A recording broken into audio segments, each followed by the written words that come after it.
I plan the show usually about, let's say, about 24 hours in advance. As soon as the day show ends, I start looking ahead for tomorrow's program. And just about everything that I had planned today, I'm hoping to get to. But I have to change course just a little bit to start off the program today because of a news story that appeared in many publications today, including the New York Daily News today, which was the source that I had to find it. And it's all about Sarah Palin. And, you know, Sarah was at one point, very focal point of this program. In fact, there wasn't a day that went by in 2010, at least in the early portion of the program, that we didn't talk about Sarah Palin. And so I had no other choice but to talk about this tonight because it just opened up a remarkable debate on Facebook. And I'm expecting regular Joe Heelan and or Mike DeHine Sweeney to be shoving in tonight to join in on the fracas because it was that crazy. Now, let me just give you a little bit of background on this. Apparently, Sarah Palin is going, I want to say somewhere in the Middle East. I don't know for 100% certainty. But during her trip, she had wanted to stop off in Great Britain, in London, to talk with and have an audience with Margaret Thatcher. She was, of course, as you know, one of the most noted and one of the most impressive prime ministers in the history of the United Kingdom. And her relationship with Ronald Reagan formed a deeper alliance with the United Kingdom. The two of them were immensely close, not just as politicians, but as friends. And as you know, she also attended his funeral back in 2005. They continue to be friends to the very end when Alzheimer's really took the best of Reagan away from him. And so Sarah Palin, in her journey out to the East, said she wanted to stop off in London and have an audience with Margaret Thatcher. And if you want to be a politician in the United States in a national way, in other words, let me just put it in English, if you want to be the President of the United States, you've got to develop some sort of foreign policy experience, which, as we know, Palin has none of. She will let you think that she does because Russia can be seen from her house, but she really doesn't have any experience in the foreign policy realm. So, as it turns out, Margaret Thatcher, who's on in years, she's getting older, and she has canceled a lot of appearances over the last couple of years, and she certainly wasn't able to even attend the royal wedding. She's missed a couple of other big events in the United Kingdom. She basically said to Sarah Palin, absolutely not, and through a spokesman said that she didn't want to meet with that political nut.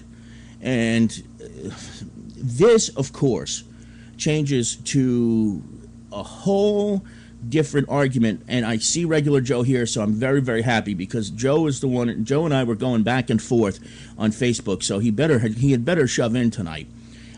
This then turned into a why are Democrats or people from the middle to the left so scared of Sarah Palin? My response is we're not scared of her at all. There's very little to be afraid of because every poll indicates that if it's an Obama-Palin election, that Obama is going to spank the living daylights out of her. And there's no real reason to be afraid of her because, you know, let's be realistic here. I mean, you talk about, you know, Hein also brought up the point of, and this is a good, he proposed it very well. He said, take away the name and take away the gender of the person and the race of the person and put Sarah Palin's resume on a piece of paper and tell me if you would take it, if you were looking to hire somebody. And my response to that would be no. She was lucky enough to be the mayor of a small city in Alaska. She became the governor of the state of Alaska and quit 2 years into her 4-year term. She didn't even complete a full term as the governor of Alaska. And for the most part, anytime she opens her mouth, she says something inaccurate, including especially what she said just the other day about Paul Revere being the man who was to announce to the British soldiers that we weren't going to allow you to take up our arms. I mean, every scholar who's ever studied Paul Revere has come to the surface and said she's not even close to being accurate with that kind of statement. See, because the reason she's not close is that if she doesn't have a talking point memo written on her hand or on a cue card for her to read, she doesn't know anything because she is drop dead stupid. I mean, that's just the bottom line here. It's not an issue of being afraid of her. She's just dumb. I mean, she really is not a very bright human being. I mean, and to think that people actually find her to be intelligent, and as Petey wrote, a maverick, a rogue. I mean, how much more can you get to that? I mean, what is that? What is that? And absolutely, if you put Obama next to Palin's intelligence, there's not even a comparison. And if you think otherwise, you're blinded by political politics here. I mean, come on now. I mean, listen, it's absolutely remarkable. It's absolutely remarkable that there are people out there who honestly believe that that she's a bright and intelligent woman.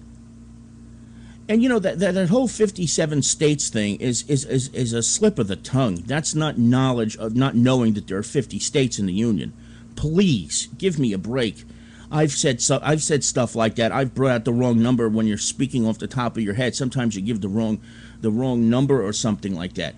But for crying out loud here, when you get up there and you say that Paul Revere was on his way to warn the British that the Americans weren't going to tolerate them coming in and taking their arms, that's just pure buffoonery. I mean, seriously, I don't know if I've ever heard of a dumber politician in my life than this woman. And so I say this: there's nothing to be scared of with Sarah Palin. The only thing that makes me a little bit uneasy about her perhaps being the Republican candidate is that she's going to destroy the Republican Party. And we need at least two-party system in this country for things to work well. I'd be the first to admit that. But she would be an embarrassment. She really would be. It would be a disgrace. The world would mock us if that woman were to become the candidate for the Republican Party. I get this very interesting things here that I'm reading in the chat room. You know, why is Sarah Palin such a patriot? Why is she such a patriot? Because she's on a bus tour and has American flags behind her? That makes her more patriotic than the President of the United States? I mean, come on. We're still in this that Obama hates America. That's pure, unadulterated bullshit. Brainwashed bullshit. There is no way that you know. It's just unbelievable that there are people out there, people who I know and love too. That's the sad part. No, see, Mike, you're the one brainwashed because you truly believe that President Obama doesn't like this country. I mean, that is pure bullshit. It is pure nonsense. It really is. I mean, to say that the President of the United States hates his country, it is of itself on borderline treasonous. I mean, for God's sake, what you're also saying, too, is that the majority of the American people who voted for him are also non-patriotic, which is just bull. I mean, I'm so sick and tired of hearing people say because I'm a liberal that I'm not patriotic and that liberals are incapable of being patriotic. That's not true. That is so insane. And it's people like this buffoon, Sarah Palin, who make it seem that way. And people say, you know what? She's right. Those liberals, they don't care for this country. All they want to do is take money away from it like we don't pay taxes ourselves. What a fucking joke.